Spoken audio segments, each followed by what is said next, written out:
주의 손은 기도하는 자를 돕는다라는 말씀의 제목으로 특별부흥성의 목요일 금요일 설교를 잘 준비했는데 안 와가지고 오늘 안 한 부분 설교하는 겁니다. 아셨죠? 네, 주의 손은 기도하는 자를 돕는다. 미국에 하이렘이라는 이름의 소년이 있었습니다. 부모는 그를 양육하는 것이 귀찮아서 아예 어린 나이에 강제로 기숙학교에 보내버렸습니다. 153cm밖에 되지 않았던 그는 그곳에서 늘 키가 작다고 난쟁이라고 놀림을 받았습니다. 게다가 이곳을 졸업한 그는 신체적 왜소함 때문에 장교로도 임관하지 못하게 되었죠. 하지만 그는 누구를 원망하거나 자신의 육체적 결함에 매몰되지 않고 비관하지 않고 고향에서 전전긍긍하지만 그렇다고 해서 낙담하지 않고 조용히 농사를 지으면서 살고 있었습니다. 갑자기 기회가 생긴 거예요. 미국에 내전이 생겼습니다. 남북전쟁이 발발한 거예요. 장교가 더 필요하게 되었습니다. 그래서 그는 북군의 장교로 임관하여 수많은 전투에서 싸워 승리하게 되었습니다. 비록 상관이나 부하들로부터 대우를 받지 못했지만 그러나 그는 믿음의 사람이었기에 불평하지 않고 묵묵히 최선을 다해 성실하게 군 복무를 하고 있었습니다. 최악의 전쟁 상황에서도 주어진 일에 성실하여서 많은 사람들에게 존경과 신뢰를 점차 얻게 되었죠. 남북 전쟁에서 남군 리 장군의 항복을 받아냈고 미국 최초의 육군 대장이 됐으며 제18대 대통령으로 출마해서 당선되었습니다. 사진을 띄워주시면 바로 이 사람이에요. 이 $50 지폐 한 몇 다발만 있으면 참 좋겠구만, 그죠? 그런 마음이죠. 딱 보니까. 네, 이분이에요. 이분. 자, 그가 바로 율리시스 심슨 그랜트 대통령입니다. 미국 $50 지폐의 주인공이죠. 여러분, 지폐에 자기 얼굴이 들어갔다는 거는요, 놀라운 거예요. 그렇죠? 존경받기 때문에 들어가는 거예요. 자, 이제 제 얼굴 보여주시면 되겠습니다. 사탄은 세상 속에서 우리에게 완벽한 삶을 살라고 유혹하죠. 사탄이 가장 많이 유혹하는 활용법이 있어요. 너는 참 보잘것도 없어. 더 훌륭해져야지. 돈을 더 많이 벌고 직업도 바꿔버려야지. 여행도 자주 하고 여유롭게 책도 많이 읽어. 그리고 남편과 아내도 마음에 들지 않으면 갈아버려. 갈아치워버려. 왜요? 내 인생에 완벽해지는데 걸림돌이 되는 남편과 아내도 바꾸라는 얘기죠. 이게 사탄의 마음이에요. 그리고 너를 빛나게 만들어주는 교회로 가버려. 왜 여기서 너를 인정해주지도 않고 알아주지도 않는 교회 왜 있냐? 너를 알아주는 교회로 가. 그것이 사탄이 주는 마음이죠. 이렇게 사탄은 세상에서 완벽한 삶을 살라고 하십니다. 살라고 합니다. 사람은 욕심을 완벽하게 채우는 존재 아니에요. 완벽해지려고 살아가는 존재 아니에요. 사람은요, 주의 손길로 일상을 채워가는 그러한 존재라는 사실을 여러분 믿으시기를 바랍니다. 네, 역대상 4장 9절에 야베스는 그의 형제보다 귀중한 자라 이렇게 시작하고 있습니다. 야베스는 어떤 신앙인일까요? 그는 형제들보다 귀중한 자였다. 이 귀중하다라는 말이 뭐 잘나서, 뭐 재벌이라서, 뭐 가문의 대농장 지주라서 이런 이야기를 하는 게 아니에요. 여러분, 귀중한 자라는 것은 한마디로 존경받는 사람이라는 말이에요. 형제들한테 존경받는 사람이 훌륭한 신앙인이죠? 맞죠? 네, 맞아요. 형제한테 존경받는 것이 쉽지 않아요. 야베스는 사사시대에 살았습니다. 야베스는 유다 지파 중에서 아하엘 종족 가문의 후손이에요. 유다 지파 중에 수많은 자손들이 있는데 고스의 후계 중에 아하헬, 이름도 어렵네. 그러나 그는 아버지 없이 태어났습니다. 아버지가 아들의 이름을 지어준 것이 아니라 어머니가 아들의 이름을 지었다. 그 말은 무슨 말이에요? 태어날 때부터 아버지가 없었다. 그 말이에요. 아버지가 없었다. 그래서 어머니가 태어날 때부터 자신의 인생을 이 아들한테 대입해서 이름을 지어줬는데 그 이름을 슬픔이다, 고통이다, 괴로운 사람이다 이렇게 했던 것 같아요. 그래서 동네에서 이렇게 이름 불렸던 것 같습니다. 유대 사회에서 어머니가 이름 지은 것을 보면 야베스는 태어나면서부터 아버지가 없이 험난한 인생을 살아왔던 사람이라는 얘기예요. 역대상 4장 10절에 야베스가 이스라엘 하나님께 아뢰어 이르되, 야베스는 하나님을 어떤 분으로 믿었습니까? 어떤 분으로 믿었어요? 이스라엘의 하나님, 이스라엘의 하나님. 야베스는 하나님을 이스라엘의 하나님으로 믿었죠. 이스라엘의 하나님이란 이거예요. 아브라함의 하나님, 이삭의 하나님, 야곱의 하나님, 이 언약의 하나님을 말하는 거예요. 한마디로 언약의 하나님, 내게 언약을 주시는 하나님, 나와 언약을 맺으시는 하나님. 여러분은 어떻게 언약을 맺으셨습니까? 하나님이 직접 나타나서 언약을 맺으셨습니까? 아니잖아요. 언약은 예수 그리스도를 믿음으로 하나님과 내가, 하나님은 나의 주인이시고 하나님은 나의 어떻게 해요? 아버지 되시고 나는 하나님의 백성과 자녀가 되었다. 이게 언약이에요. 누구를 통해서요? 예수 그리스도를 통해서. 그 구원의 언약이 체결된 거예요. 하나님은 언약을 복으로 주시는 분이심을 여러분 믿으시기를 바랍니다. 그래서 야베스는 현실적인 고통 앞에서 결코 절망하지 않았어요. 그는 언약의 하나님을 믿었기에 어려운 환경을 극복해 나갔죠. 야베스가 하나님께 복받은 비결이 무엇인지 아십니까? 다 같이 따라해 보겠습니다. 야베스는 기도하는 사람입니다. 네, 야베스가 극복할 수 있었던 비결은 바로 기도하는 사람이었기 때문에, 복받은 비결이 기도하였기 때문이에요. 기도하는 사람은 주의 손을 움직이지요. 네, 기도하는 사람은 주의 손을 움직입니다. 그의 기도는 비록 짧은 기도였으나 하늘의 보좌를 움직이게 만드는 강력한 힘을 발휘했다. 그게 바로 야베스의 기도예요. 야베스는 지금까지 수많은 기독교인들에게 귀감이 되고 있습니다. 주의 손은 기도하는 자를 돕습니다. 네, 본문을 중심으로 주의 손을 움직였던 기도의 사람 야베스의 신앙에 대해서 이제 살펴보기를 원합니다.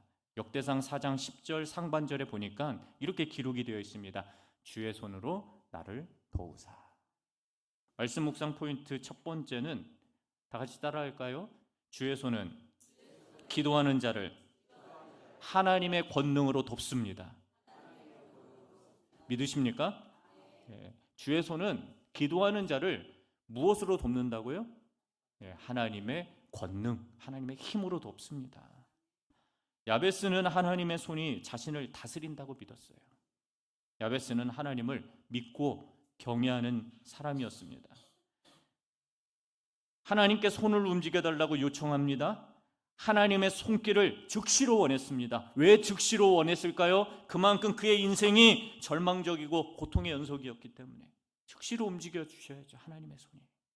그래서 10절에 주의 손, 주의 손이란 이것을 상징해요. 다 같이 따라해 볼까요? 즉각적인 하나님의 손길.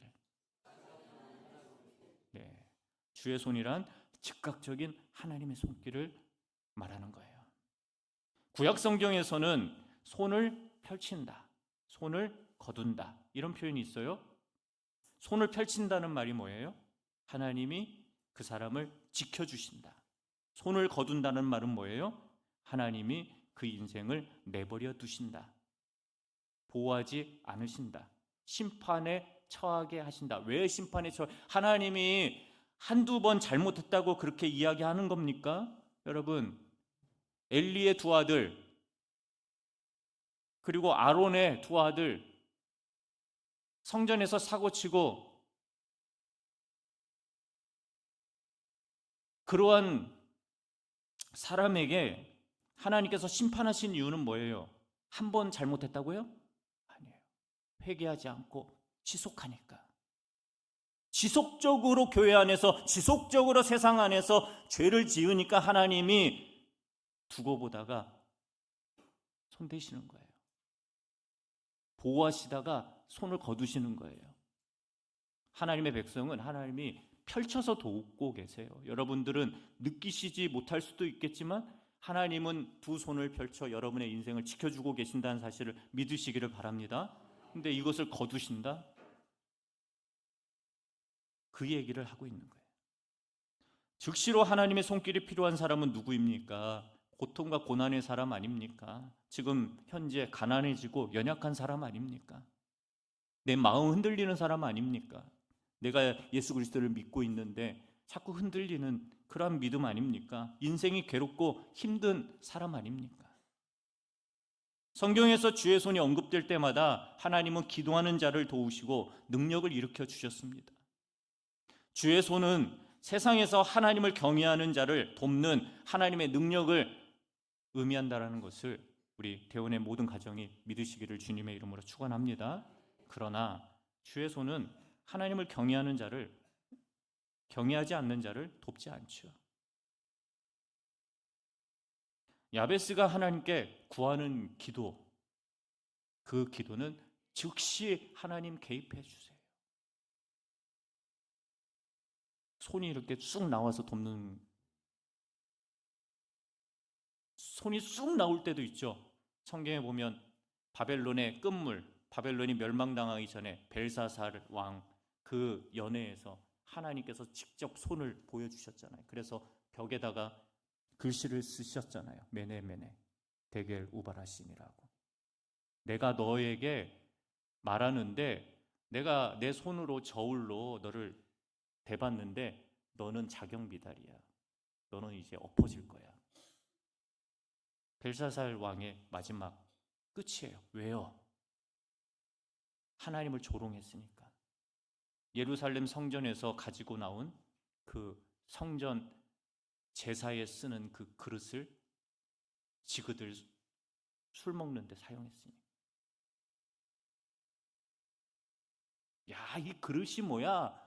여호와라는 신을 이기고 내가 팔레스타인을 무너뜨리고 예루살렘 다 거기에서 전리품 챙겨서 갖고 나온 이것이야. 하나님이 가만 놔두셨을까요?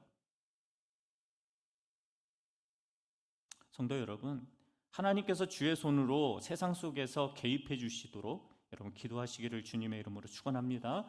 하나님은 기도하는 자에게 권능으로 손을 펼쳐서 도우시는 분이라는 사실, 우리 대원의 가족들이 확신하시기를 바랍니다.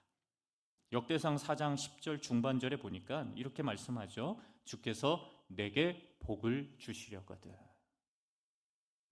말씀 묵상 포인트 두 번째는 주의 손은 기도하는 자를 어떻게 돕는다고요? 네, 하나님의 축복으로 돕습니다. 하나님의 축복으로 돕습니다. 야베스의 기도는 유다 지파와 자손들에게 가나안 땅을 약속하신 하나님의 복과 관련이 매우 깊어요. 여러분, 성경에 족보가 나오는 이유가 뭐예요? 성경의 족보가 역대기의 족보로 시작하는데 그 족보 왜 나오게 했어요? 생각 한 번도 안 해보셨어요? 여러분, 창세기에 나오는 그 족보가 역대기에 왜 나오고 있고 유다 지파의 핵심의 족보가 왜 나오고 있냐?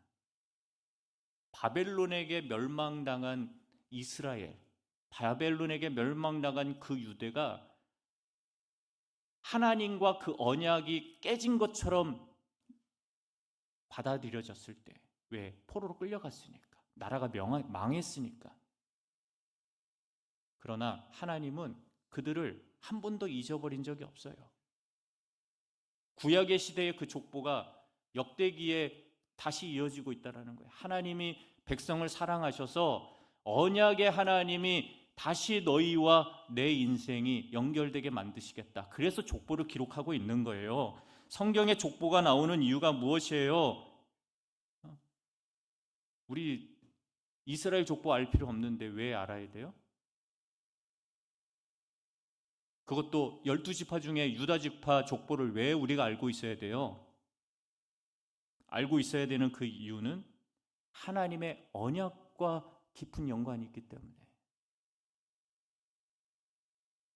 그 하나님의 언약이 뭐예요? 마태복음의 아브라함과 다윗의 세계라. 그렇게 족보가 시작하는 이유가 뭐예요? 누가복음에 왜 제사장 중심으로 그 족보가 왜 기록이 되어 있는데요? 왜요? 이스라엘과 우리가 무슨 상관이라서? 상관이 있죠.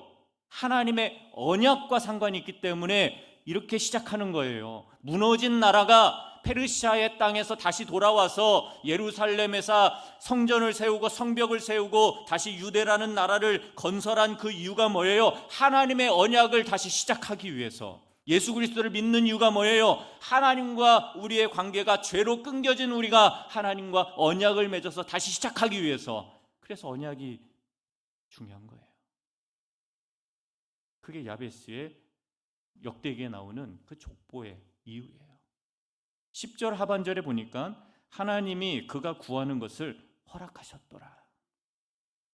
주의 손은요, 다 같이 따라해 보겠습니다. 하나님의 허락입니다. 네, 맞아요. 주의 손은 하나님의 허락을 말하는 거예요. 여러분, 도장 찍을 때 도장 갖고 뭐 해요? 문서에 도장 찍잖아요. 그게 뭐예요? 허락한다라는 말 아니에요. 그죠? 여러분 대출 받는데 도장 안 찍혀 있으면 허락이 돼요, 안 돼요? 안 돼요. 그것을 이야기하는 거예요.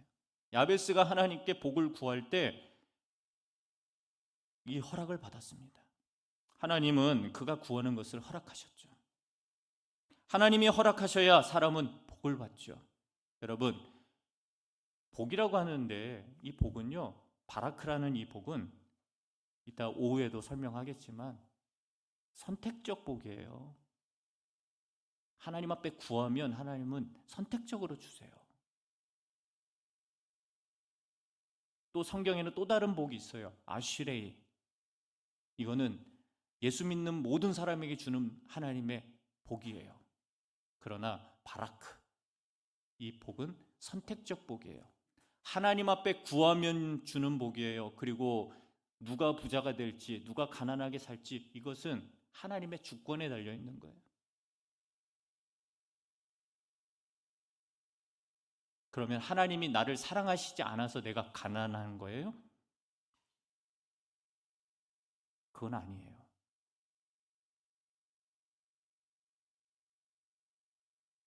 하나님의 주권이기 때문에 저는 더 이상 말을 못해요. 왜요? 제가 섣불리 그렇게 얘기하지 못하기 때문에.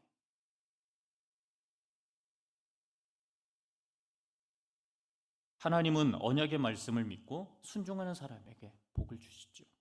야베스가 언약의 하나님께 기도했습니다. 하나님께서 복을 주시도록 기도한 거죠.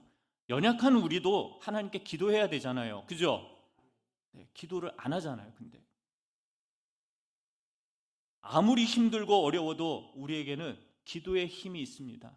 여러분 믿으시기를 바랍니다. 하나님께서 그가 구하는 것을 허락하셨습니다. 무엇을 허락하셨냐? 두 가지예요. 지역을 넓혀 주소서, 환난을 벗어나 근심이 없게 하소서. 여러분 이렇게 살고 싶지 않으십니까? 그죠?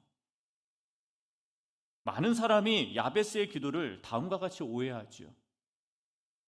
기복적인 신앙인들, 복만 구하는 신앙인들은 기도를 마치 주문을 외우는 것처럼 그렇게 생각하죠. 기도를 많이 해야 응답받는 것으로 착각하죠.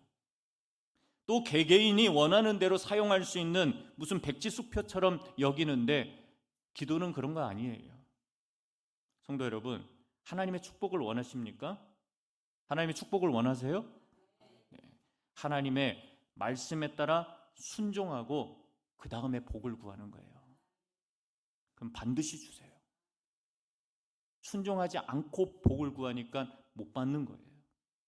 순서가 잘못되어 있는 거예요. 야베스의 신앙과 기도를 보면 여러분 순서가 정확히 나와 있잖아요. 이스라엘 하나님께 구하여 이르되, 이스라엘의 하나님이 뭐예요? 하나님이 나에게 베풀어 주신 그 언약을 내가 믿습니다라는 거예요. 믿습니다. 믿음이라는 거예요. 이러한 원칙이 야베스의 믿음이자 기도의 핵심이었다는 거예요. 이것이 바로 이 멋진 기도를 온전히 이해하는 데 중요한 열쇠가 되죠. 여러분 한번 따라해 보겠습니다. 기도는 하나님의 기적으로 내 삶을 채우는 영적 원리입니다. 네. 기도는 내 삶을 채우는 영적인 원리예요. 이 영적이라는 말, reasonable이라는 이 단어, 여러분 우리는 영적이다 하면은 뭐 기도를 24시간 하고 찬양을 막 하고 막 방언이 막 터지고 입신하고 막 이걸 영적이라고 생각 아니에요. 영적이라는 것은요, 하나님이 가치 있다고 생각하는 것을 계속 추구해 나가는 것을 영적이라는 말이에요. 영적이라는 말 잘못 쓰면 안 돼요. 그래서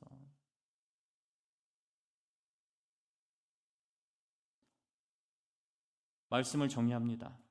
역대기 저자는 야베스의 기도와 축복에 대해 어떻게 결론을 내리고 있을까요? 그는 단지 유명해지려고 기도한 걸까요? 물질적인 욕심을 채우려고 기도한 걸까요? 절대 아닐 겁니다.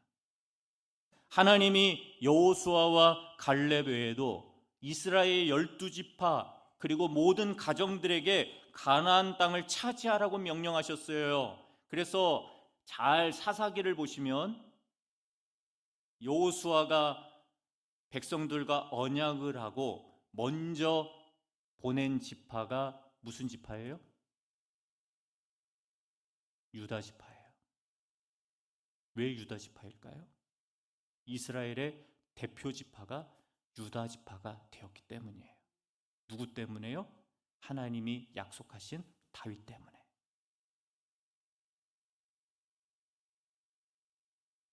당연히 장자가 먼저 앞서 나가야 돼요. 르우벤이. 그죠? 르우벤도 인구수 많고 강력한 지파예요. 근데 왜 유다 지파일까요? 이스라엘의 대표 지파는 유다 지파예요. 왜요? 르우벤은 자신의 아버지 야곱의 침상을 더럽혔고, 시므온은 레위는 너무 폭력적이고. 왜요? 야곱의 딸 디나를 강간했던 세겜족, 그 세겜의 아버지가 하몰이고 그 세겜족을 할례를 받기 위해서 다 집단 살해해버리잖아요. 그래서 시므온도 레위도 탈락된 거예요. 그럼 누가 남았어요? 누가 남았어요? 그 다음에 유다잖아요.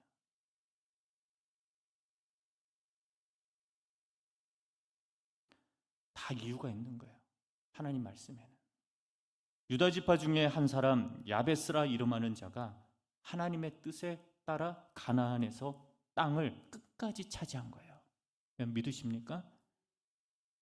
야베스가 축복받은 이유가 뭐예요? 하나님이 정복하라는 땅 끝까지 차지한 거예요.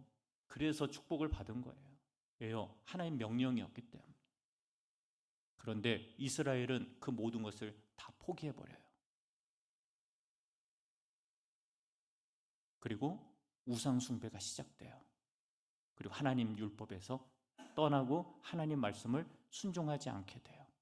그래서 그들에게 어려움이 찾아왔고, 가나안 7족속뿐만 아니라 팔레스타인 주변의 그러한 나라들이 이스라엘 12지파를 공격하고 괴롭히게 돼요. 오히려 그런 인생을 맞이하게 돼요. 그런데 야베스는 그러한 시대 가운데 어떻게 살았냐면 이거예요. 가나안 정착 시대에 하나님의 말씀에 순종했던 한 사람의 신앙 이야기를 이렇게 이야기하는 것은 무엇이냐면, 이 세상의 모든 사람은 죄 때문에 어려움을 겪을 수 있다라는 거예요. 부자라고 죄 때문에 어려움을 안 겪나요? 다 겪어요. 가난하다고 안 겪나요? 다 겪어요.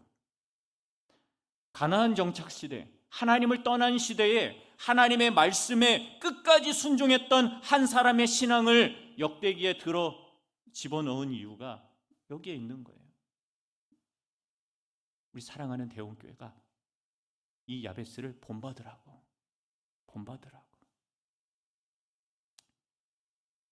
대원교회 직분자로 성도로 부르심을 받았으면 하나님 앞에 끝까지 충성하시라고. 끝까지 이곳에서 하나님의 복을 누릴 때까지 하나님 앞에 참여하시고 헌신하시고 기도하는 그런 대원교회 되기를 주님의 이름으로 축원합니다. 네. 야베스라는 사람은 하나님께 기도함으로 자신의 운명을 바꿨어요. 과거의 자신의 운명은 뭐예요? 아버지 없는 자식, 고통 그 자체, 괴로운 사람, 그리고 그 시대는 전쟁터였잖아요. 여러분, 가나안 사사기를 딱 처음 열어보니까 여러분 어떻게 느껴지세요? 낭만의 시대로 느껴지세요? 아니에요. 전쟁터의 시작이었어요. 가나안 7 족속과 전쟁하는 그 와중에 하나님께서 말씀을 지키고 언약을 지켰던 야베스에게 지역을 넓히시고 복의 복을 더해 주시고 근심이 없게 만드시는 인생으로 살아가게 만드신 하나님의 그 은혜를 여러분들이 생각해 봐야 돼요. 지금 어려운 시대죠? 어려운 가정이 있으십니까? 현재 믿음이 흔들리고 여러분 예배에 나와도 기쁨이 없는 분이 있으십니까?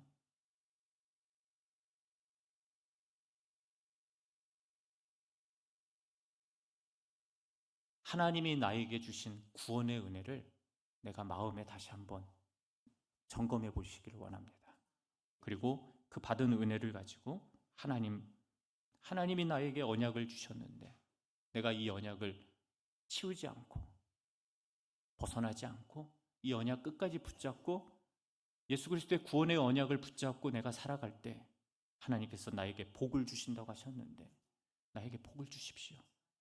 여러분, 이 세상의 가장 큰 복은요, 주식 5천만 원이 1억 되고 아파트가 5억에 사는 아파트가 10억 됐다고 복이 아니에요. 다 같이 따라해 보겠습니다. 가장 큰 복은 구원입니다. 생명보다 귀중한 것 없잖아요. 영원한 생명보다 이 세상에 귀중한 것은 없어요. 그리고 인간은 돈 때문에 사는 게 아니에요. 인간은요, 하나님께서 매일 주시는 그 삶의 호흡 때문에 사는 거예요. 하나님은 반드시 야베스처럼 우리에게 복의 복을 더하시고 지경을 넓혀 주실 거라고 믿으시기를 바랍니다. 그리고 우리도 야베스처럼 기도 응답을 받을 것이며 환난에서 벗어나 형통하게 되시는 하나님의 그 일상의 축복을 경험하게 될 것이라고 믿으시기를 바랍니다. 사랑하는 대원 가족 여러분, 하나님이 주님의 손으로 우리를 붙잡아 주실 때 주의 손을 의지하시기 바라고, 막막하고 꽉 막힌 우리의 삶을 뚫어주시고 형통케 하시는 하나님의 전능하신 손길을 우리가 실제로 느끼며 살아가는 이 연말이 되셨으면 좋겠습니다. 여러분에게 한 주간도 승리하는 주님의 형통함이 있는 그런 복된 한 주간이 되시기를 주님의 이름으로 축원합니다. 결단하며 기도하기를 원합니다. 주의 손이 나와 우리 가정 그리고 교회 성도들을 도우시고 하나님의 권능과 축복으로 우리를 인도해 달라고 확실히 믿으며 야베스의 축복이 나의 축복이 되게 하시고 나의 삶의 모든 부분 때문에 하나님께서 열어주시는 모든 지경이 넓어지고 근심이 없게 해달라고 인생의 모든 일을 하나님께서 책임져 주시는 하나님의 은혜가 임하게 해달라고 다 같이 주여 한번 부르신 다음에 결단하며 하나님 앞에 기도합니다.